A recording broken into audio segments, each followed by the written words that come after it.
आज 1 जानेवारी असल्यामुळं इंग्रजी नवीन वर्षाच्या सर्वांना मराठीतून शुभेच्छा देतो. आदरणीय अरुणभाई गुजराती साहेब हे माझ्यासाठी आदर्श आहेत आणि मग ते आशिषच याचे अध्यक्ष असल्यामुळं मग मी गोविंदभाईंना सांगितलं की मी नक्की येतो आणि सरासरी इतक्या दूर तसं भाषण करायला फार जात नाही मी फार वक्ता नाही, माझा भाऊ वक्ता बोलावं लागतं. तर पण भाईंची भेट होईल असा विचार केला मी आणि मग आशिष एक चांगलं काम करतो. गोविंदभाई फारच मागे लागले होते. 3 वर्षापासून त्यांचे फोन यायचे की तुम्ही चोपड्याला या आणि त्याच्यात सांगायचे की ही एवढी सगळी मंडळी येऊन गेली, तुम्ही या. मी त्यांना प्रत्येक वेळेस सांगायचं की ही जी नावं घेतात ती फार मोठी आहेत, ही मंडळी इथे येऊन गेली आहे, पण मी लहाने आहे त्याच्यामुळे मला का बेजार करतात सारखं सांगायचं. पण ते काही ऐकायचे नाहीत. पण म्हणलं ठीक आहे. तर इथे बसलेले आशिषचं नाव घेतलं मी, गोविंदभाईचं घेतलं, कुलकर्णी साहेब, डॉक्टर टिल्लू ज्यांनी माझा परिचय करून दिला आणि त्यांच्यामुळे आलो ते अरुणभाई आणि तुम्ही सगळेजण. म्हणजे थंडीमध्ये म्हणजे पहिल्यांदा तर मी असं विचारलं की 9 नंतर का. माझं विमान एक 45 मिनिटं लेट झालं, त्याचं AC चालत नव्हता, मग जाईल का नाही अशी परिस्थिती होती. पण ते आलं ते विमान, त्यामुळं थोडंसं मला लेट झाला. पण मी विचारलं की ते 9 वाजता का, तर सगळेजण जेवण करून वगैरे येतात आणि वक्त्याला उपाशी ठेवतात असं म्हटले ते. त्याच्याप्रमाणे मग मी आता तुमच्याशी उपाशी बोलत आहे. त्यांनी सांगितलं जेवायचं नाही अगोदर म्हणून. तर असं हे इथे मी पोहोचलो आणि मग त्याच्यात विषय काय द्यायचा याच्यावरही खूप चर्चा झाली. आता मी त्यांना सांगितलं की मी तालुक्याच्या ठिकाणी बोलतोय, तर ऐकायला कोण असेल. ते म्हणजे सगळेच असतील. आता जेव्हा सगळ्याच प्रकारचे एकत्र लोक असतात अशा वेळेस विषय ठेवणं फार कठीण जातं. विद्यार्थी असतील तर विद्यार्थ्यांचा विषय घेता येतो किंवा आपण सगळे गावातले प्रौढच असतील तर त्यांचा विषय घेता येतो. तसं न करता त्यांनी सांगितलं मला गोविंदभाईंनी सगळेच आहेत आणि त्यांचं सातत्य सारखं होतं. दुपारी त्यांचा मला आज फोन आला की तुम्ही येताय का नाही. मला विमान नाही म्हणून सांगताय. थोड्या वेळाने विमानाने सांगितलं तुम्ही या. विमानतळावर आलो आणि विमानाने सांगितलं की नाही आता त्याचं AC बंद पडलंय, जाईल का नाही सांगता येत नाही. तेव्हा वाजले होते 6. मग मी काही त्यांना फोन केला नाही, म्हणलं पाहूया, जर गेलंच तर नक्की जाऊया. आणि मग तसं करत करत इथपर्यंत मी आलो. खरं म्हणजे तुम्ही सगळेजण आणि मी जे घडलो ह्याच्यात काही फरक नाही आहे. तुम्ही जसे घडला तसं मी घडलो. मग आता तुम्ही हे म्हणाल की तुम्ही आमच्यासारखे घडले तर मग मी इथं कसं आलो, इथं म्हणजे येऊन भाषण कसा ठोकाल आहे का नाही. तर ही संधी तुमच्या सगळ्यांना आहे. तुम्ही सगळे जे बसलाय सगळ्यांना संधी आहे. फक्त ती घ्यायची का नाही हे तुम्ही ठरवायचं. आपल्याकडे काय असतं, संधी असते पण ती घ्यायची का नाही आपण नीट ठरवत नाही आणि ते ठरवण्यातच सगळा वेळ जातो आपला आणि म्हणून इथपर्यंत येत नाही. मग मी कसं काय इथपर्यंत आलो हे बघा. इथपर्यंत मी काही ठरवून वगैरे आलेलो नाही, हे काही झालेलं नाही. फक्त अडचणीवर मात करत असताना इच्छाशक्ती की मला हे पुढे जायचंच आहे. का? कारण जेव्हा माणसाचे रस्ते खुंटतात, जे आपण चौकात उभे आहोत, ह्या चौकात आहेत, हे इकडे रस्ता जातो, इकडे जातो, इकडे जातो, इकडे जातो, 4 रस्ते आहेत. पण जेव्हा माणसाच्या समोर 4 रस्ते असतानाही एकाच रस्त्याने जावं लागतं, बाकीचे रस्ते बंद असतात, त्यावेळेस माणूस त्या रस्त्याने जाण्यासाठी सगळे प्रयत्न करत असतो. माझं तेच झालं. मी जेव्हा माकेगावामध्ये म्हणजे लातूर जिल्ह्यामध्ये एक छोटंसं गाव आहे, लहानसं गाव, त्या गावामध्ये माझा जन्म झाला. आजही आत्ता त्या गावात जायला चांगला रस्ता नाही आहे. आणि मग अशा गावामध्ये जन्म झाल्यानंतर तुम्हाला माहिती आहे की मग आपल्या शाळा, मग हे सगळ्या गावात प्राथमिक शाळा, गावामधल्या लोकांच्या चर्चा, गावामधलं शिक्षण, हे सगळंच तुम्ही सगळ्यांनीच केलेलं आहे. मी तेच केलं.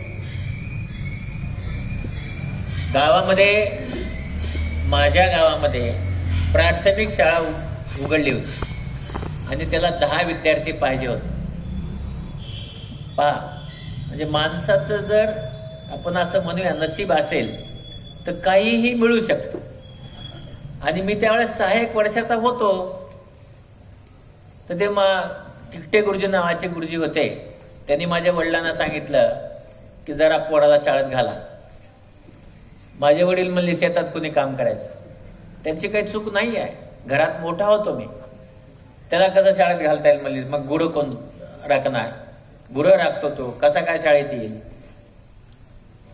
गुरुजी म्हणले नाव घाला. नाही आला तरी चालतंय.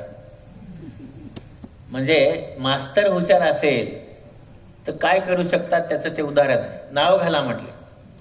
नाव घातल्यानंतर माझं नाव घातलं मी शाळेत की मग थोडे दिवसांनी भेटायला आले. ते 1-2दा पोराला शाळेत पाठवा म्हटलं. गुरु सकाळी राखू द्या, दुपारी शाळेत पाठवा. आणि तशा रीतीने मी शाळेत गेलो. हे आपल्या खेड्यातल्या सगळ्यांचं असंच आहे. पण कधी कधी काही गोष्टी माणसाच्या आयुष्यामध्ये मदत करत असतात. त्या कशा मदत करतात? त्या मदतीने मी इथं उभा राहिलो. आणि ती पहिली मदत अशी की 4थीची बोर्ड परीक्षा असायची तेव्हा. आता 10वी पर्यंत परीक्षाच होत नाही, आहे का नाही? आणि म्हणून आपल्याला मराठी येत नाही, आपला इंग्रजी येत नाही, आपला हिंदी येत नाही. का? परीक्षाच नाही आहे, अभ्यास कसा करणार? आणि त्यामुळे तेव्हाच्या जे काही पद्धती होत्या तर त्याच्यामध्ये अभ्यास करायला लागायचा.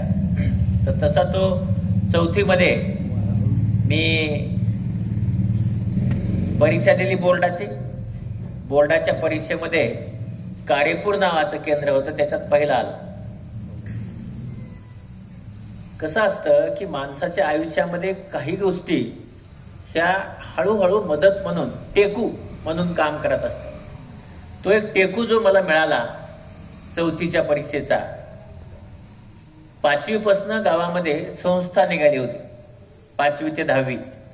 त्या संस्थेतले हेडमास्टर माझ्या वडिलांना भेटले. ते म्हणाले मुलाला खूप चांगले मार्क पडले, पुढे शिकवा कुंडलीकराव. तुम्हाला माहिती आहे की गावामध्ये शेती करायची. त्या काळामध्ये मला 1.5 एकर जमीन होती. 4 बहिणी, म्हणजे तशा 5 बहिणी, एक वारली, 2 भाऊ, आई वडील, इतका मोठा परिवार. आणि भागत नव्हतं. आणि त्यामुळे मजुरी हा दुसरा काही पर्याय नव्हता म्हणून ते करावी लागायची. आणि मग वडील म्हटले की कसं होणार? पण सगळ्या शिक्षकांनी हट्ट धरला मेरिटमुळे. आणि मग शाळेत गेलो 5वीच्या. मी आता एक गोष्ट विद्यार्थ्यासाठी सांगतो की तुम्ही सगळेजण 10 जूनला शाळेत जाता. मी 10वी पर्यंत कधीही 10 जूनला शाळेत नाही गेलो. कारण 10 जूनला पेरणी लागायची, पाऊस पडायचा.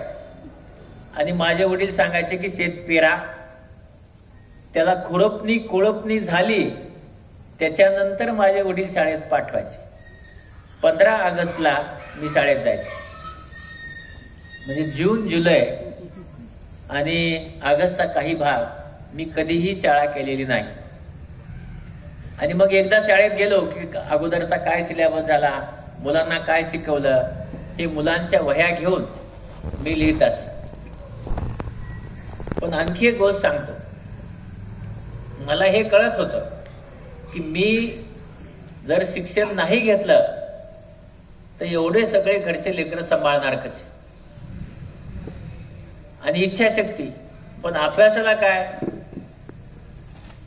आपल्याला सांगतो 10वी पर्यंत माझ्याकडे खरंच दिवा नव्हता. म्हणजे राखेलचा दिवा, गोडे तेलाचा दिवा किंवा कंदील हे लावण्यापर्यंतची माझ्या घरच्यांची ताकद नव्हती. आणि म्हणून 10वी पर्यंतचा अभ्यास एकाच माणसाने माझा केला, आणि तो म्हणजे सूर्य. त्यांचा प्रकाश आल्यानंतर अभ्यास सुरू, त्यांचा प्रकाश गेल्यानंतर अभ्यास बंद. मग अभ्यासाला कमी वेळ मिळाला. अभ्यास कसा केला?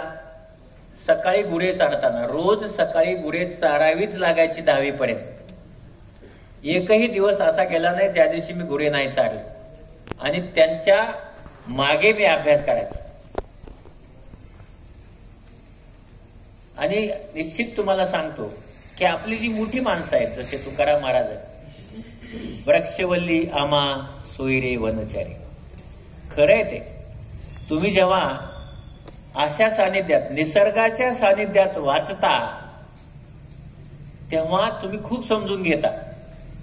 जेव्हा निसर्गाचं सानिध्य नसतं त्यावेळेस ते जे तुमची एक खोली, त्याच्यामध्ये तुम्ही बसलेले मनुष्य, वर असलेला दिवा आणि ती असलेला पंखा, ही सगळी माणसं मिळून आपल्या डोक्यावर परिणाम करत असतात.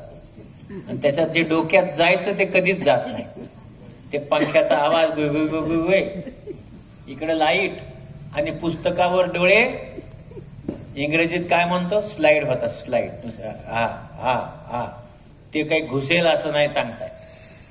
पण तेच तुम्ही म्हशी आणि गायीच्या मागे अभ्यास करत असाल असा, तर तो जो अभ्यास तुम्ही करता तो विसरतच नाही.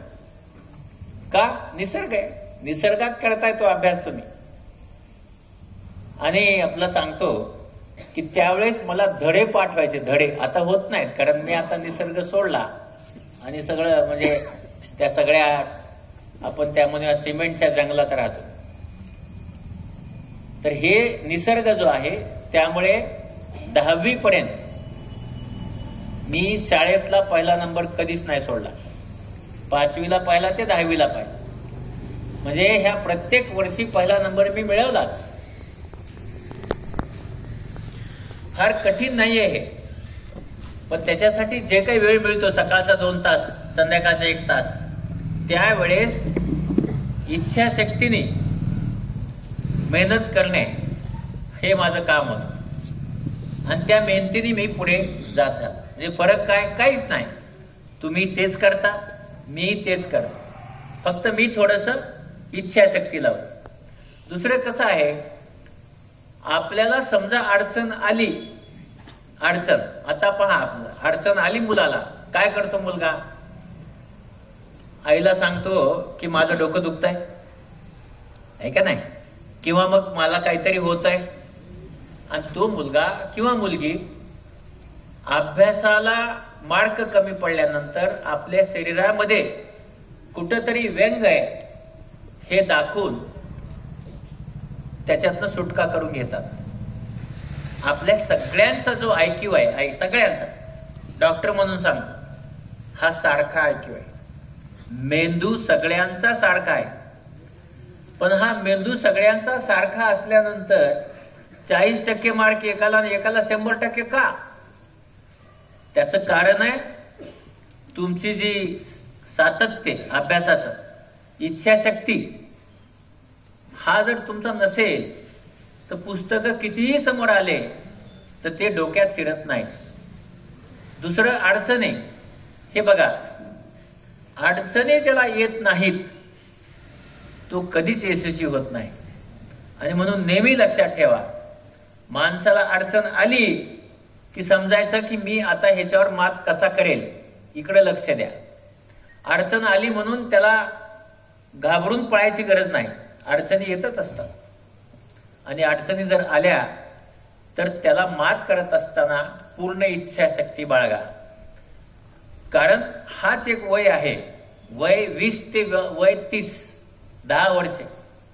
ह्या 10 वर्षामध्ये जर तुम्ही ठरवलं की आपलं सगळंच काय नाही आहे, आपल्याकडे एनर्जी आहे, आपल्याकडे ज्ञान आहे, आपल्याकडे मेंदू आहे, आपल्याकडे तितकी शक्ती आहे, पण ह्याचा उपयोग काय करतो आपण? काहीच नाही करत. वडिलांना सांगतो मोटरसायकल घेऊन द्या, कुणाला तर सांगतो काहीतरी घेऊन द्या आणि त्याच्यावर फिरायला लागतो. आणि आता त्याच्यापेक्षा पुढची गोष्ट ती म्हणजे मोबाईल घेऊन फिरतो, ते पुढे मी सांगणार आहे. पण बेसिक असं आहे की असं इकडं तिकडं न होऊ देता लक्ष, जर आपण अभ्यास केला, हे बघा वयाच्या 30 वर्षानंतर तुम्हाला एन्जॉय करायचंच आहे. जर तुम्ही यशस्वी झाले तर तुम्ही निश्चितच इथं उभं राहाल, आहे का नाही. मी तर बॅक बेंचर होतो, शेवटी बसायचो, एकदम शेवटी. मग शेवटपासून इथं प्रवास कसा झाला, काही लागत नाही. तो मुंगीच्या पायाने प्रवास होत राहतो, कासवासारखा. पळायची गरज नाही, पण कासवासारखं चलत राहावं लागतं. आणि इच्छाशक्ती जी आहे ती प्रबळ ठेवायला लागते. मार्क मिळवण्यासाठी काही लागत नाही, आपल्या मेंदूमध्ये सगळं डोक्यात ठेवायचं असतं. कसं ठेवायचं, फार सोपं आहे. ज्ञान आपल्याकडे, आपण पाहतो कॉम्प्युटर बघतो, कॉम्प्युटरवर समजा आपण लिहिलं आणि कॉम्प्युटर बंद केलं, दुसऱ्या दिवशी सकाळी ते कॉम्प्युटर उघडल्यास लिहिलेलं दिसतं का, नाही दिसत. का, कारण ते तुम्ही सेव्ह नाही केलं. सेव्ह आपल्या ज्ञानाचं तसंच आहे. आपण जर ते सेव्ह केलं नाही वाचत असताना, तर ते कसं काय आपल्या मेंदूत जाईल. आपल्या मेंदूमध्ये हार्ड डिस्क आहे, हार्ड डिस्क. कॉम्प्युटरची हार्ड डिस्क म्हणजे आपला मेंदू. मग ह्या मेंदूत कुठे आहे आपल्याकडे माऊस हा आपल्याकडे आहे, पण आपण त्याचा वापर करत नाही. काय माऊस आहे, एकदा वाचा, एक पान, डोळे बंद करा, ते बंद करून ते पान आठवा, त्याचं मनन करा. तुम्ही जेव्हा असं कराल तर तेव्हा त्या पानामध्ये लिहिलेले मोठे मोठे हेडिंग्स, एखादी आकृती असेल तर आकृती, किंवा काही पॅरेग्राफ असतील तर पॅरेग्राफ दिसतं. म्हणजे किती झालं, एकदा आपली नजर फिरून वाचल्यानंतर विज्ञानाच्या नियमाप्रमाणे 15% लक्षात राहतं, फक्त 15%. मग त्याच्यावर आपलं भागतं का, नाही. काय झालं मग, तुम्ही अभ्यास केला पण सेव्ह नाही केला. तो सेव्ह कसा करायचा, तर सेव्ह करण्यासाठी हार्ड डिस्कला सांगावं लागतं, मी तुझ्याकडे सेव्ह करतोय. मग ती विचारते कुठे, कुठल्या फाईलमध्ये सेव्ह करायचं. मग त्या फाईलमध्ये सेव्ह केलं राहते. मग आपण काय करायचं, डोळा बंद करून जर वाचलं तर अर्धवट लक्षात राहतं. पुन्हा तेच पान जे आपल्याला अर्धवट आठवलं ते वाचायचं. काय होईल, यावेळेस तुमचा मेंदू तुम्ही जागा केलाय. इंग्रजीत म्हणतात स्टिम्युलेट करणे. हा मेंदू जागा झालाय आणि स्टिम्युलेट झाल्यामुळे त्या मेंदूला असं वाटतं की मला आठवलं नाही. म्हणजे तो मेंदू काय विचार करतो की डोळे बंद केल्यास मला आठवलं नाही.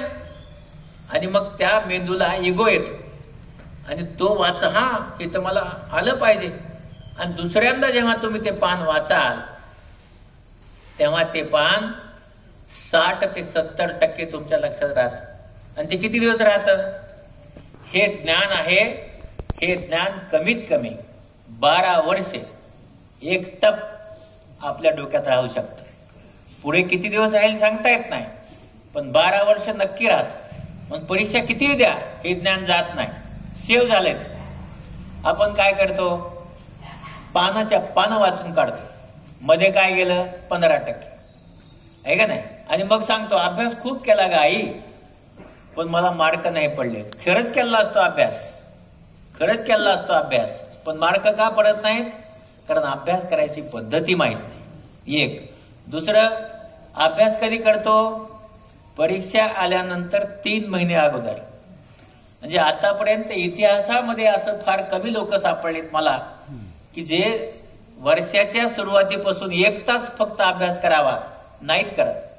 माहित नाही का करत नाहीत, पण शेवटी परीक्षा आली की आईला लगेच सांगितलं जातं मला उठव पहाटे 4 वाजता. आई जागी राहते. आता तरी मोबाईल आलेत. 4 वाजता उठवलं की सांगते झोपू दे, 5 वाजता उठव, पुन्हा झोपू दे, 6 वाजता उठव. मला नाही वाटत की एकदा आईने बोलल्यानंतर मुलगी किंवा मुलगा उठतो अजिबात नाही. आईने जागा राहायचं आणि तिच्यानंतर त्याने अभ्यास करायचा. कधी 3 महिने. परीक्षेच्या पेपरमध्ये एक प्रश्न आला नाही की पुढच्या पेपरची सगळी वाट लागली. का असं झालं? कारण जेवढा वेळ त्याला द्यायला पाहिजे. हे बघा, विद्यार्थी जीवनामध्ये आपलं काम आहे ज्ञानार्जन करणं. याच्याहून दुसरं काहीच काम नाही आहे. पण आपण तसं करतो का? नाही करत. आपण सगळे अवांतर कामं करतो, जमलंच तर ज्ञानार्जन. आणि म्हणून आधी जे गुरु होते त्यांच्याकडे जे आपण नेऊन सोडायचो मुलांना, का 12 वर्ष ते ज्ञानार्जन करायचे. आणि म्हणून ती मोठी मोठी माणसं झाली, मोठी पुस्तकं लिहिली. आता काय आहे, आपण 12 मिनिटं एकत्र डोकं ठेवू शकत नाही. आणि म्हणून इथं तुम्हाला यश पाहिजे असेल तर 20 ते 30 वर्ष वयाच्या मुलांनी अगदी वज्र संकल्प केला पाहिजे, मी अभ्यास करणार. हे बघा, एकच गोष्ट चालणार आहे, ते म्हणजे अभ्यास. अभ्यास हे जर केला तर तुम्हाला अपयश येणं शक्यच नाही. पण हे आपण करत नाही आणि ते करत नसल्यामुळे आपण या अडचणीत येतो.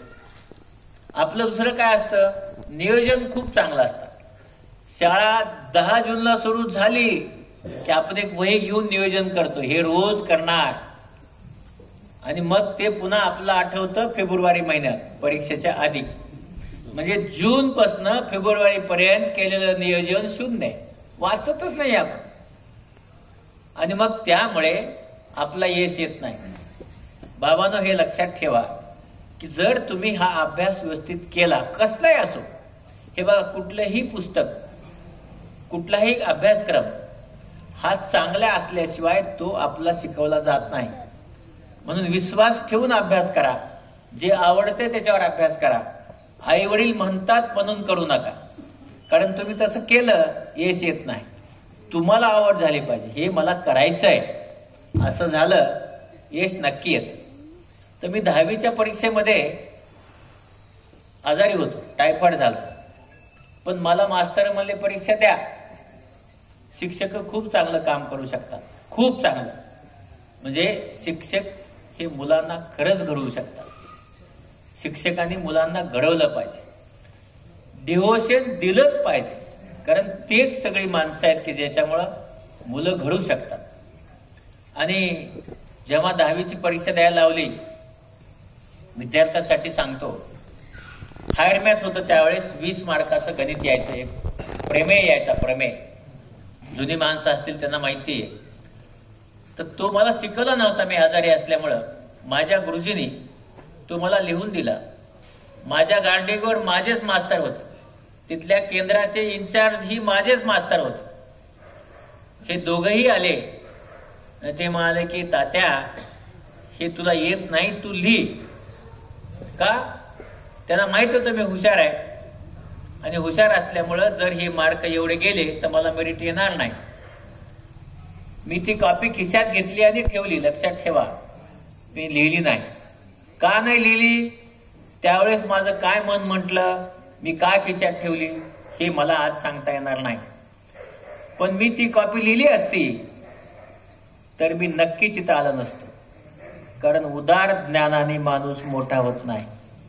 स्वतःचं ज्ञान असेल तरच तो मोठा होतो. आणि निकाल लागला आपला, सांगतो. निकाल लागल्यानंतर मी 10वा आलो मराठवाड्यात. आणि जी मुलगी पहिली आली तिचं नाव मी कधी विसरत नाही. तिचं नाव आहे आशा मनमत्ताप्पा लीला.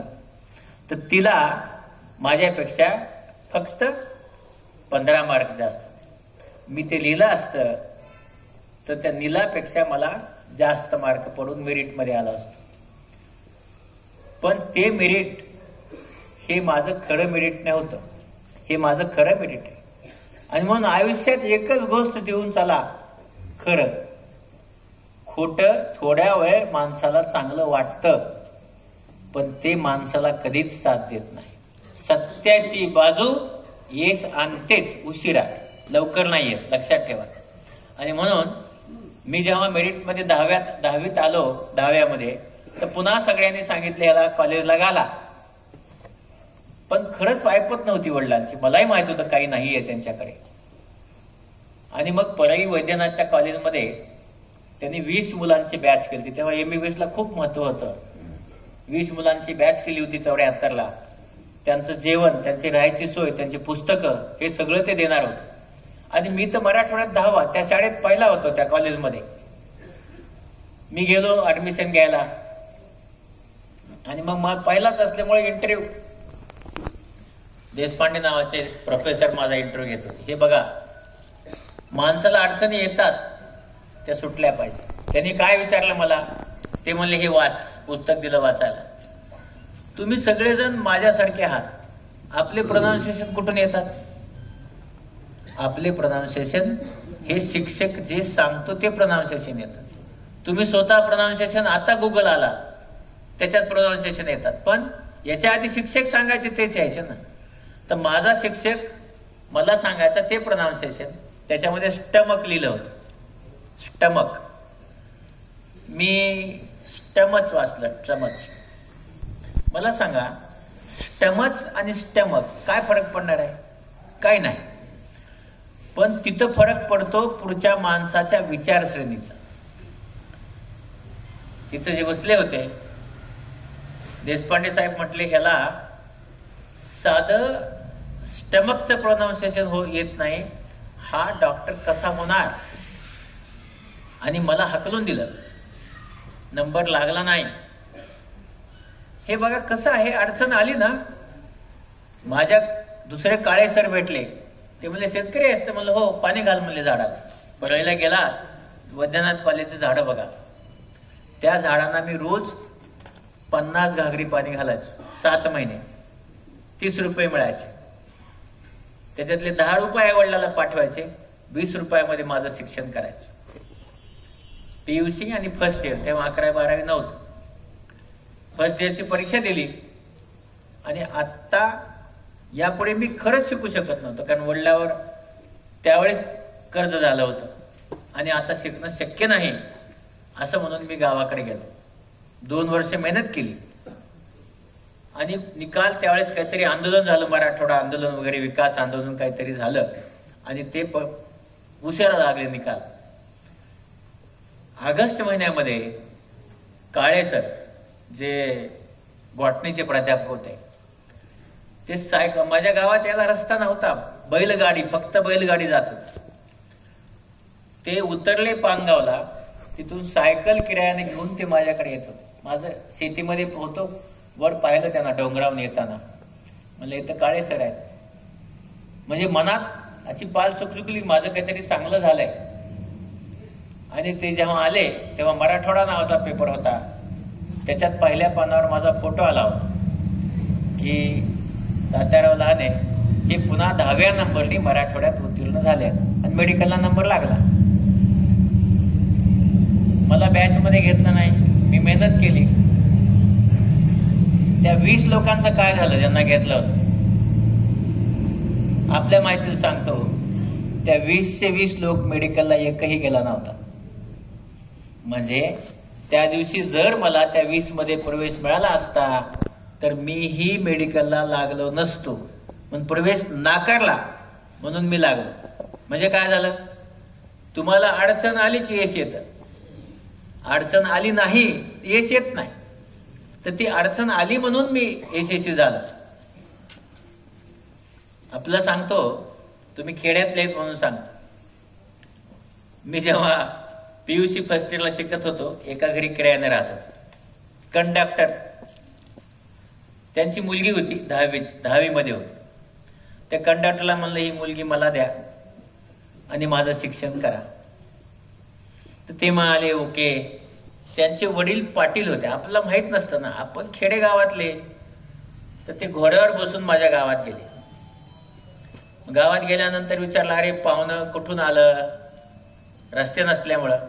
ते म्हणले मी वेळमचा आहे आणि ते कुंडलिकाच्या घरी जायचे. बसा बसा म्हणले, उतरा खाली. कारण हे तुमचं गाव आणि माझं गाव सारखंच. गावामध्ये आपल्यावर खूप प्रेम असतं सगळ्यावर. आपण सगळेजण आहेत आपल्यावर आपलं गाव खूप प्रेम करतं. तसंच माझंही गाव. तर त्यांना खाली उतरवलं. मग म्हणले कोणता कुंडलिक? कुंडलिक कॉमन नाव आहे ना, ते इकडचा कुंडलिक तिकडचा कुंडलिक. ते म्हणले नाही का त्याचं पोरग आहे. कुठं? पळईला शिकायला.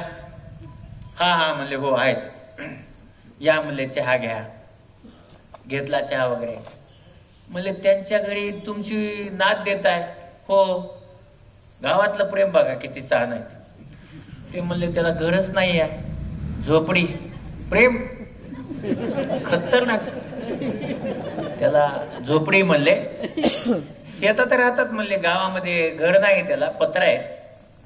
आणि मुलगी दिल्यास म्हणले ते दुसऱ्या दिवशी रोजानं जाईल. गावातले लोक. प्रेम भयानक खतरनाक.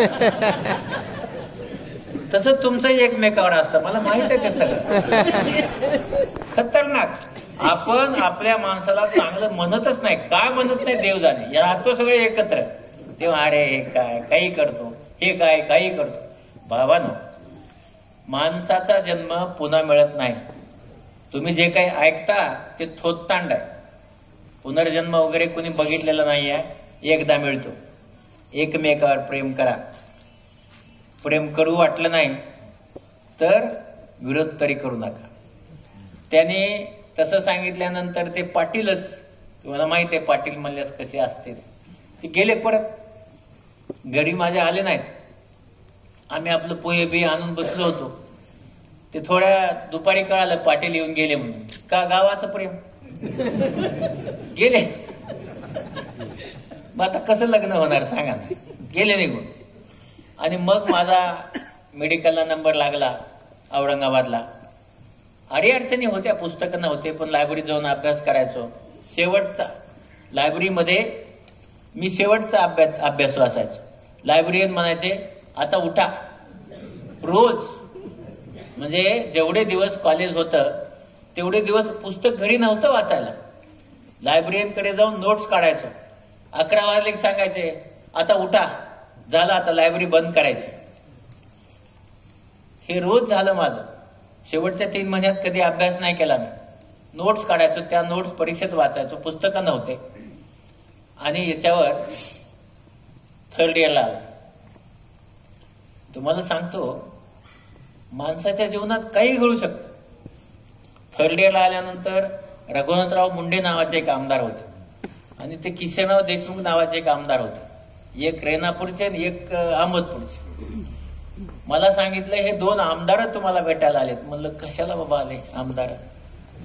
आपलं मी खाली झोपत होतो, माझ्याकडे कॉट नव्हता. असू शकतं ना, आपण तेवढी घ्यायची ताकद नाही, काय घाबरायची गरज आहे? हे बघा, आपली परिस्थिती लपवू नका. आहे तिच्या समोर जा, काहीच फरक पडत नाही, आहे का नाही? तर त्या आपल्या त्याच्यावर बसत होतो आम्ही. जाऊन धावत पळत एका माणसाचा कॉट आणला, मुलाचा, हॉस्टेलमध्ये ते ठेवला. ते 2 आमदार बसवले. तुम्हाला माहिती आहे विद्यार्थी जीवनात कॅन्टीनवाले घाबरत असतात. मला खूप घाबरायचे. त्याला बोलवून घेतलं, चहा मागितले, त्याला चहा दिले. नमस्कार म्हणलं, साहेब कसं काय आले होते? ते म्हणले ते आम्ही तुमच्याकडे पाहुणे होऊन आलो. म्हणलं काही तर गडबड झालेलं दिसते. म्हणलं कोणता लहाने पाहिजे? तिथे आणखी एक लहाने होता. ते म्हणलं तुम्ही कुठल्या लहानेकडे आलाय? तिथं त्याचं नाव होतं सिराहरी. ते म्हणले डॉक्टर सिराहरी लहाने हे आता इंटर्नशिप करतात आणि ते इंटर्नशिपच्या क्वार्टरला आहेत. बहुतेक तुम्ही तिकडे आलाय. मी नाही म्हणलं तुमच्या लायकीचं. काय म्हणता म्हणले डॉक्टर, तुम्ही तात्याराव ना? म्हणलं हो. माके गावची? म्हणलं हो. नाही तुमच्याकडेच आलो म्हणे. म्हणलं पंचायत झाली. आता त्याला हे मला सांगता येणार की कंडक्टरने दिली नाही, तू कसं दिसशील? कसं म्हणायचं? म्हणू शकत नाही ना.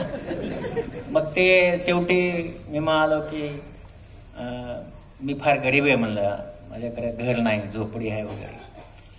ते आमदार म्हटले मला हे सगळं बघून आलोय म्हणले मी, मला माहित आहे तुझ्याकडे काही नाही. अरे म्हणलं पंचायतच झाली. मग एकुलते एक मुलगी. म्हणलं पण साहेब ते काहीच नाही माझ्याकडे. हे मला माहित आहे म्हणले. मी तुझ्या घराला, तुझ्या शेताला, तुझ्या गरिबीला मुलगी देत नाही, तुझ्या मेंदूच्या श्रीमंताला मुलगी देतो म्हणलं. तुझे हुशार आहेत. तुझं जे मेरिट आहे त्या मेरिटला मी मुलगी देतो. बघा बरं, कंडक्टरने दिली असती तर, हा, आमदाराची मिळाली असती का? आणि म्हणून आपल्याला जर अडचण आली तर समजायचं पुढे चांगलं होणार आहे. लक्षात ठेवा. काय कधी नेहमी लक्षात ठेवा की पुढे चांगलं होणार असेल तरच अडचण येते, पण तिथंच गंगरलं की संपलं. तसं नाही करायचं. आणि त्या आमदारांनी मला मुलगी दिली, ती माझी सध्या बायको आहे. एकुलते एक आहे, 200 एकर जमीन आहे, सगळंच मिळालं. ती घेतली नाही मी, पण आपल्याला सांगतो की हे जे असतं, पण त्याच्यात पुन्हा नशीब असतं. तुम्हाला सांगतो, ते आमदार नेमके मुंबईमध्ये डोळ्याच्या पेपरच्या दिवशी वाढले. ऍक्सिडेंट झाला, कुणी काही म्हणतं सोडा, आणि वारली त्या दिवशी माझा डोळ्याचा पेपर होता. मग मला जावं लागलं ना, सासरे वारले म्हणल्यास काय करू शकतो. नापास झालो डोळ्याच्या विषयात, नापास. मी डोळ्याचा डॉक्टर आहे हे लक्षात ठेवा. डोळ्याच्या विषयामध्ये नापास झालो होतो. काय फरक पडला? मी डोळ्याचा डॉक्टर झालो का नाही? झालो. का झालो? कारण पास झाल्यानंतर मला कुठलाही विषय करायचा तर 3% कट होत. आता आमदार निघून गेले, तुम्हाला माहित आहे, मोठा माणूस गेला, बडा घर पोकळवासा. अडचण. मग मी ठरवलं की आपला पैसे मिळाले पाहिजे आणि ते मिळावे, ते पैसे मिळावे ह्याच्यासाठी मला डोळ्याचा विषय करावा लागला. 600 रुपये मिळत होते. बायकोला सांभाळायचं, मुलगी झाली होती, त्याचे 600 रुपये मिळावे म्हणून शिकलो आणि डोळ्याचा डॉक्टर झालो. म्हणजे असं नाही की तुम्हाला तुमचा पाहिजे तो विषय तुम्हाला मिळेल, असं नाही. जो विषय मिळेल तो मिळेल, पण त्याच्यामध्ये तुम्हाला संधी घेता आली पाहिजे. आणि ती जर तुम्ही संधी घेतली तर यश हमखास येतं. तर तसं तुम्ही ते यश घेतलं पाहिजे. आपल्याकडे काय होतं, आपण एकदम ते सगळं सोडून देऊन आता माझं काही होणार नाही असं करतो. असं नका करू.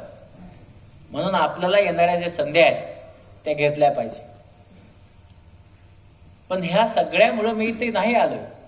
हे जे तुम्हाला सांगितलं हे तुमचं माझं सगळ्यांचं जीवन आहे, त्याच्यामुळे मी इथं आलो नाही. इथं यायचं कारण सांगतो तुम्हाला. मी इथं का उभा राहिलो. 1993 मध्ये मी राऊंड घेत होतो पेशंटचा आणि तिथंच मला चक्कर येऊन पडलो. मला तपासलं तर माझा रक्तदाब झाला होता 240/140 इतका. माझ्या डोळ्यातनं रक्त येत होतं आणि बीपी खूप वाढला होता. तर त्याच्यानंतर मग जेव्हा तपासलं तेव्हा माझ्या दोन्ही किडनी खराब झाल्या. दोन्ही किडनी काम करत नव्हत्या. आणि मग त्यावेळेस डायलिसिस करण्यासाठी अंबेजोगाईला सोय नव्हती, औरंगाबादलाही सोय नव्हती. त्याला जाऊ दे एका बाजूने, किंवा माग हाण त्याला, पुढे जाऊ दे त्याला. साठी मुंबईला आलो किडनीचं डायलिसिस. आणि हे डायलिसिस मी दर गुरुवारी डायलिसिस करायचो. पण तिथं मला फार चांगले अनुभव आले.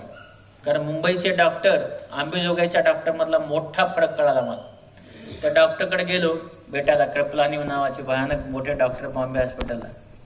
त्यांनी मला तपासलं वगैरे सगळं केलं. म्हणले उद्या या. माझा छोटा भाऊ जो भाषण ठोकतो तो माझ्यावर होता. तर मग आम्ही दुसऱ्या दिवशी गेलो. त्यांनी मला विचारलं की कुटुंब काय. म्हणलं 4 बहिणी, 2 भाऊ, 2 मुली, 1 मुलगा, बायको, आता सासू, आई वडील, हे सगळे सांभाळावं लागतं कारण सासरे गेले होते. ते म्हणले लय मोठं कुटुंब आहे. म्हणलं हो. डॉक्टर मला काय करतो, डॉक्टर औषधं लिहून देतो. मला वाटलं तसंच करेल ती. ते म्हणलं साहेब, थोड्या गप्प बसले. म्हणले तुम्ही जरा स्वतःचा विमा काढा. म्हणले का? तुमचं आयुष्य 1च वर्ष आहे, म्हणजे तुम्ही काही जगणार नाहीत. डायरेक्ट सांगितलं. माझा भाऊ बेशुद्धच पडला. त्याला आम्ही कस तरी उचललं, पाणी पाजलं आणि मग घरी आलो. ऐकलं त्यांचं. कारण काय आहे की समजा काही झालंच तर जन्मभर बायको गेला, काही सुद्धा नाही ठेवलं. म्हणजे माझं गेला ह्याचं दुःख पेक्षा काही ठेवलं नाही ह्याचं दुःख जन्मभर. म्हणलं जाऊ दे LIC काढून टाक. LIC काढायला गेलो, ते म्हणे 43,000 रुपये लागतील 25 लाखाची काढायला, पगार 7,000. पण मला माहिती होतं 1च वर्ष भरायचे ना. हे काय मला, मी ते इन्शुरन्सला कशाला सांगू. मी आपलं 43,000 रुपये एका मित्राकडून घेऊन देऊन टाकलेलं. झालं, डायलिसिस चालू होतं. ऑक्टोबर 94 आला. मग पुन्हा त्या हप्त्याची वेळ आली. मी जिवंतच होतो. म्हणलं गडबड झाली, काय करा. मी त्यांच्याकडे गेलो. त्यांनी मला तपासलं वगैरे सगळं केलं, औषधं दिले. मी थांबलो पुन्हा. म्हणजे डॉक्टर का जात नाहीत. म्हणलं सर ते इन्शुरन्सचा हप्ता भरायचा तुम्ही म्हटले होते. म्हणजे डॉक्टर ते झालंय म्हणले, पण नाही आता पुढचा हप्ता नाही भरायला लागणार, एवढा भरा म्हणले. अगदी त्याने व्यवस्थित सांगितलं की आता एवढा हप्ता भरा, पुढचा ऑक्टोबर तुम्ही गाठणार नाही. मग मी भरला हप्ता. पुढचा गाठणार नाही ना. त्याच्यानंतर काही दिवसानंतर माझ्या शरीरामधल्या ज्या अडीअडचणी होत्या त्या कमी झाल्या. आणि तेच डॉक्टर म्हणले की तुम्हाला किडनी बदलता येईल. घरामध्ये 4 बहिणी, 2 भाऊ, आई वडील, बायको, लेकरं, हे 10-12 लोक. एक भाऊ शिकलेला नव्हता. तर सगळ्यांनी हट्ट धरला आम्ही किडनी देणार. मला सांगा, आज अवयव कुणी देत नाही. आपल्याकडे 11,500 लोक डायलिसिस करून घेतात सध्या, अवयव नाही त्यांना. आणि माझ्या घरचे 18च्या 18 लोक भांडतात आम्ही देणार. मग शेवटी आम्ही एक असा निर्णय घेतला की ज्याची चांगली बसेल त्याची लावायची. आणि मग सगळ्यांच्या किडन्या तपासल्या, म्हणजे सगळ्यांचे. आणि मग त्याच्यात माझ्या आईची 100% जुळली. आईची जुळणार होती, वडिलांची जुळली पण 90%. आणि मग ठरलं की आईची किडनी घ्यायची. आणि तोच वाढदिवस, ज्या दिवशी आईची किडनी जुळली तो वाढदिवस साजरा करतो. माझा वाढदिवस लिहिलेला नाही. जे शाळेत ज्या दिवशी गेलो 24 जून, त्या दिवशी लिहून टाकलं मास्तरने ह्याचा हा वाढदिवस 24 जून. तर तो वाढदिवस आहे माझा, पण मी करतो हा आईच्या किडनीचा. आणि मग बघा, आईने किडनी द्यायचं ठरवल्यानंतर आईला आणि मला एकदाच नेतात. 2 ठिकाणी ऑपरेशन असतं. जे मध्ये चिब्बर नावाच्या डॉक्टरने माझ्या आईला सांगितलं. हिंदीत बोलत होता तो. माझी गावाकडची आई 100% निरक्षर. माकेगावची भाषा तुम्ही ऐकत असाल आता. माझी भाषा 100% गावाकडची. मी मुंबईत राहतो, वाटतं का तुम्हाला? नाही वाटत, कारण ती भाषा गावाकडची. मग ते आईला त्यांनी सांगितलं की तुमची एक किडनी काढून घेणार आहे आम्ही, आणि ती मोठी किडनी असते वगैरे वगैरे. माझी आई म्हणली हे बघ, तुझी भाषा मला काही कळत नाही, माझं नीट ऐक. बघा, ज्याच्यामुळे मी बदललो, माझं नीट ऐक. आई सांगते मला भूल दे. तिला काय माहित आहे भूल. पण जरी माणसं शिकलेले नसले तर शिकलेल्यापेक्षा जास्त हुशार असतात. तिने म्हणली मला भूल दे, माझी किडनी काढ, माझ्या तात्याला लाव, चलती का नाही बघ. आता मला सांगा, किडनी लावल्या चलती, तिला काय माहितीये? बिना शिकलेली. चलती का नाही बघ, आणि नाही चालली तर दुसरी किडनी काढ, माझा तात्या जगला पाहिजे. हे जेव्हा मी ऐकलं तेव्हा माझ्या, तुम्हाला खरंच सांगतो, म्हणजे माणसाला दुःख होतं हे मी त्या दिवशी पाहिलं. मला दुःख झालं. माझी आई असं म्हणते, शस्त्रक्रिया झाली तेव्हा हे स्कोपी नव्हतं. स्कोपी बेंबीपासनं ते पाठीच्या कण्यापर्यंत अशी बडगडी काढून मधून किडनी काढावी लागायची. ती काढली, मला बसवली. ती चालायला पण, माईची किडनी होती, चालणारच होती, आजही चालते. आणि दुसऱ्या दिवशी मग माईने विचारलं, म्हणले माझा तात्या कुठे आहे? हे म्हणले हा आहे ना तिकडे चांगला आहे. माय विश्वास ठेवील तर माय कशी असूच शकत नाही. ते म्हणले दाखव मला त्याला. ते म्हणले नाही त्याला तुमच्याकडे आणता येत नाही, इन्फेक्शन होतं. कारण तेव्हा जंतू संसर्ग नवीन नवीन होतं, किडनी बदलायचं. ते आणलं तर त्याला माझा किडनी खराब होईल म्हणून ते म्हणले नाही मला न्या म्हणले. तिथे नाही, तिला 166 टाके पडले होते. 166 एवढे टाके पडल्यानंतर कुठली आई आहे हो ती सांगेल मला घेऊन जाय, दुखल का नाही. पण तरी म्हणली नाही मला बघायचं त्याला. आणि त्या दुखड्या भागावर असे तिने हात धरला. आणि माझी आई दुसऱ्या दिवशी फक्त तात्या जिवंत आहे का नाही हे बघायला आली. पहा, आपला शरीरावर इतकी व्याधी आहे, 166 टाके आहेत, दुखतंय, हे सगळं झालं तरी ती मला बघायला आली. आणि मला त्याने सांगितलं होतं की तुम्ही बाहेर येऊ नका. तर मी त्या काचेच्या घरात तिला असा हात केला. तुम्हाला सांगतो, मी पहिल्यांदाच बघितलं माझ्या आईला. तिच्या हात त्या दुखड्या भागावरून गळून पडले. तिच्या चेहऱ्यावर हास्य आलं, हास्य. आपल्याला इतकं मोठं दुःख आहे, एवढी मोठी किडनी दिली आहे, त्याच्यानंतर आपलं पोरग जिवंत आहे याचा जो आनंद आहे तो तिच्या डोळ्यावर मी पाहिला, तिच्या चेहऱ्यावर पाहिला की हे तिचा एवढा आनंद तिला झाला. हे फक्त आई करू शकते. फक्त निस्वार्थ काही असेल आई आहे. म्हणजे बाप नाहीत असं माझं म्हणणं नाही. बाप असतात पण व्यवहारी असतात, व्यवहारी. आई नाही. आई ही फक्त प्रेमळच असू शकते. आणि तिने जेव्हा तिची जेव्हा मी पाहिलं की तिला किती आनंद झालाय, तेव्हा मला असं वाटलं की जी आई मला दुसऱ्यांना जन्म देते, मला किडनी देते आणि त्याच्यानंतर तिचे एवढं मोठं त्या व्याधीतून बाहेर जाते, तोंडावर हास्य आणते, मग आपला जो दुसरा जन्म आहे हा जन्म इतरासाठी वापरला गेला पाहिजे. आणि त्याच्यामुळे, त्या माझ्या आईच्या प्रेमामुळे निरक्षर माणसंही एखाद्या माणसाला पूर्ण बदलू शकतात. आणि त्या माझ्या निरक्षर आईने तिच्या प्रेमाने मला संपूर्ण बदलून टाकलं. आणि मी ठरवलं आता काम करायचं. पण काय सामाजिक काम असतं हेच मला माहित नव्हतं. सामाजिक काम कसं करायचं तेच मला माहिती नव्हतं. बाबा आमटेच्याकडे विकासने बोलवलं आणि कुष्ठरोग्यांच्या शस्त्रक्रिया करायला सांगितल्या. 35% लोक ऑपरेशन नंतर डोळ्यामध्ये त्यांच्या नुकसान होतं. असं त्यावेळेचं संशोधन होतं. 71 लोकांचे ऑपरेशन करायचे होते. मी आणि डॉक्टर आगिनी तिथे गेलो. आम्ही ते ऑपरेशन केले. 1 महिना तिथे राहिलो. आपल्या माहितीचं सांगतो की 1999 जानेवारी एकही मनुष्य ऑपरेशन नंतर अंध झाला नाही. म्हणजे 35% होणार होता पण नाही झाला. म्हणजे आपण रिसर्च बदलू शकतो, विज्ञान बदलू शकतो, हे जेव्हा आमच्या लक्षात आलं आणि बाबांची भेट झाली त्याच्यानंतर आमच्या खऱ्या सामाजिक कामाला सुरुवात झाली. 1999 पासून आजपर्यंत आम्ही दरवर्षी बाहेर जाऊन 6 शिबिरे घेतो.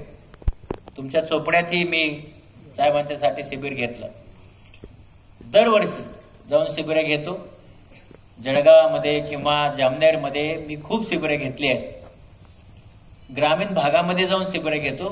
कुणासाठी घेतो की जे मोठ्या दवाखान्यात जाऊन ऑपरेशन करून घेऊ शकत नाही. पण त्यांचं कुठलं ऑपरेशन करतो? मुंबईमध्ये सगळ्यात चांगलं जे बिना टाक्याचं ऑपरेशन होतं ते मी शिबिरात मोफत करतो. मोफत. आतापर्यंत जवळपास सगळे मिळून 4.5 लाख ऑपरेशन केली. 4.5 लाख. आणि अभिमानाने सांगतो त्याच्यातला एकही डोळा गेलेला नाही. सगळ्यांना नजर आली. का आली? विज्ञान सांगतंय का? नाही. हे विज्ञान सांगत नाही. जर तुम्ही खरंच चांगलं काम केलं तर हे असं होऊ शकतं. आणि म्हणून तुम्हाला सांगतो की 50 लाख लोक तपासले, 4.5 लाख ऑपरेशन केली आणि माझ्या किडनीला आता फेब्रुवारी महिन्यात 30 वर्ष पूर्ण होत. किती वर्ष? 30. काय म्हणला होता डॉक्टर? 1 वर्षाने मरणार. का नाही मेलो? विज्ञानावर मात कधी करता येते सांगतो. विज्ञानावर मात करता येते जर तुमची आई तुमच्या बरोबर असेल तर. लक्षात ठेवा. आणि म्हणून आयुष्यामध्ये आई वडिलांना विसरू नका. जगात काहीही करा पण आई वडिलांवर प्रेम करा. कारण त्यांच्या एवढं निस्वार्थी तुमच्या जीवनात दुसरं कुणीच नाही, हे लक्षात ठेवा. आणि म्हणून मुलांना तर मी निश्चित सांगेल की तुम्ही आई आणि वडिलांच्या पाया पडा. का? त्यांनी काय होतं तुम्हाला सांग. आपल्या मनामध्ये जे काही अहमगंड, गर्व, आत्ताच्या आणि आमच्या पिढीत काय फरक आहे? कारण आमची पिढी, आमचे वडील आणि आई सांगायचे, पास झालं पहिली दुसरीत, काही नसायचं, इतकीशी साखर, इतकी, जाय देवाला ठेवून ये. ती साखर देवाला ठेवली तर देवाच्या पाया पडतो मनुष्य. का? तो झुकतो. आमची एकच पिढी आहे आता तुमच्या माझ्या वयाच्या सगळ्यांची, की आपण आई वडिलांना भ्यायचो आणि आता मुलांना भीतो, काय म्हणतो की म्हणून. त्यांच्यावर संस्कार आपण दिले पाहिजे. आणि हे संस्कार असे आहेत की आई वडिलांच्या पाया पडा. तुम्ही बघा, मी इथे उभा आहे ते फक्त आई आणि वडील यांच्या प्रेमाने उभा आहे. आणि म्हणून तुम्हाला इथे यायचं असेल तर हा माझा जो रस्ता आहे हा तुम्ही सगळ्यांनी चोखंदळावा. असं केलंच तर तुम्ही यशस्वी होणार आहात, 100% यशस्वी होणार आहात. आणि तुम्ही नक्की व्हा. आपल्याला सांगतो, माझी आई आता 26 जुलैला वारल्या. ते 93 वर्षाची होती. पण वारत जेव्हा आजारी पडली तेव्हाही तिच्या मनावर, तिच्या चेहऱ्यावर अतिशय खुश होती. म्हणलं माझे वडील फार खुश असायचे. वडिलांना मी विचारलं ना, काय अण्णा फार खुश असतात? काय नाही म्हणले, बाबा मी जमिनीवर चालत नाही म्हणलं. का नाही चालत? हवेत चालतो म्हणलं तुझा बाप मला म्हणे. म्हणलं कशामुळं? 2 पोरं डॉक्टर झाले म्हणले. कुणाचे झालेत गावात? माझे झाले. म्हणजे आपण मोठे झाल्याचा अभिमान हे दुसरं कुणालाही नसतो, पण आई वडिलाला असतो. आणि म्हणून ही जी माणसं आहेत त्यांना जपायला शिका. आहे का नाही? आपल्याकडे सगळी न्यूक्लिअर फॅमिली जाईल, लग्न करतो ना आई वडिलापासून वेगळा राह, हे सगळं नका करू. आलं लक्षात? ते करणं चुकीचं आहे. तर हे खूप महत्वाचं. तुम्हाला सांगतो, जेव्हा आम्ही सामाजिक काम सुरू केलं, 1 लाखावं ऑपरेशन केलं. आदरणीय विलासरावजी देशमुख स्वतः माझं 1 लाखावं ऑपरेशन बघायला आले होते. आणि अर्ज न करता मला 2008 मध्ये पद्मश्री मिळाला. का मात्र? आणि म्हणून तुम्हाला सांगतो की हे मी का सगळं करू शकलो, मी का जिवंत आहे? कारण आईचे आशीर्वाद आणि ह्या 4.5 लाख लोकांचे जे ऑपरेशन केले मोफत, ह्या प्रत्येकाकडे एक ठेवा असतो. जाताना आपण काय म्हणतो? तुझं चांगलं होऊ दे. आणि म्हणून हे आशीर्वाद घ्यायला शिका. त्याच्यामुळे मी जिवंत आहे. विज्ञानाच्या पलीकडे आशीर्वाद काम करतात. पण जेव्हा मी पद्मश्री झालो तर तेव्हाचे माझे अनुभव मात्र फार खतरनाक आहेत. तर आता त्या अनुभवात तुम्हाला सांगतो. असं आहे की मी पद्मश्री झालो मुंबईत, पेपरात बातम्या वगैरे वगैरे सगळे यायला लागले. खूप सत्कार झाले. 100 सत्कारानंतर सत्कार घ्यायचं बंद केलं. मग लोक यायचे, जसं मला बोलव ना गोविंदबाईंनी, तुम्ही या भाषण करायला. मला सांगा, आपण पद्मश्री झाल्यानंतर मेंदूमध्ये सगळ्याचं सगळं ज्ञान येतं का? नाही येत ना. डोळ्याचा डॉक्टर ना. ते लोक यायचे, वसंत व्याख्यान मला म्हणून होते, ते आले बोलवायला मला. ते म्हणले तुम्ही भाषण करायला या आमच्याकडे. म्हणलं हो. पण म्हणलं मी डोळ्याचा डॉक्टर आहे, मला काय येईल? ते काय म्हणले माहित आहे का? काय नाही, खेड्यातला याला काही कळत नाही, म्हणजे काहीच कळत नाही. काय कळतं मला? खिडकीतनं मी ऐकलं ते का नाही. तर मी बोलून घेतलं, या या या म्हणलं इकडे. ते म्हणलं काय आहे? ती घाटी म्हणतात, घाटी खेड्यातल्या माणसं. मला घाटी आहे, याला काही येत नाही. म्हणलं येतो भाषण करायला. आता बघा, पहिलं भाषण असेच लोक 400-500 लोक जमलेले, शिकलेले मुंबईचे सगळे. वसंत व्याख्यान मला दादरला भाषण, बघा दादरला, म्हणजे सगळं शिकलेले लोक. माझी मागच्या गावची भाषा, गोंधळ सगळा, पण ठीक आहे. भाषण सगळं केलं. पहिल्यांदा इकडे उभं राहिलं होतं, थोडं पाय बे हालत होते. आता हालत नाहीत, कारण लय भाषण ठोकले. मग ते सगळं भाषण झाल्यानंतर खुश झालो. म्हणलं झालं बाबा, एकदाचं भाषण होऊन गेलं. तेवढ्यात एक आजी उठली आणि तिने कागद दिला माझ्याकडे. त्याच्यात लिहिलं होतं, डोळे नेहमी चांगले ठेवण्यासाठी काय करावं. आता म्हणलं तर काय, आता विज्ञानाचं उत्तर कसं आहे की माणसाला त्याच वेळेस हजर जबाब होईल असं नाही सांगता येत. आता करतो मी ते म्हणाला, मी म्हणाला, हे बघा आई, आपल्या डोळ्यात अश्रू येतात, अश्रू, आणि हे अश्रू आपल्या डोळ्याचं अन्न देऊन प्रोटेक्शन करतात, वरून काही घ्यायची गरज नाही.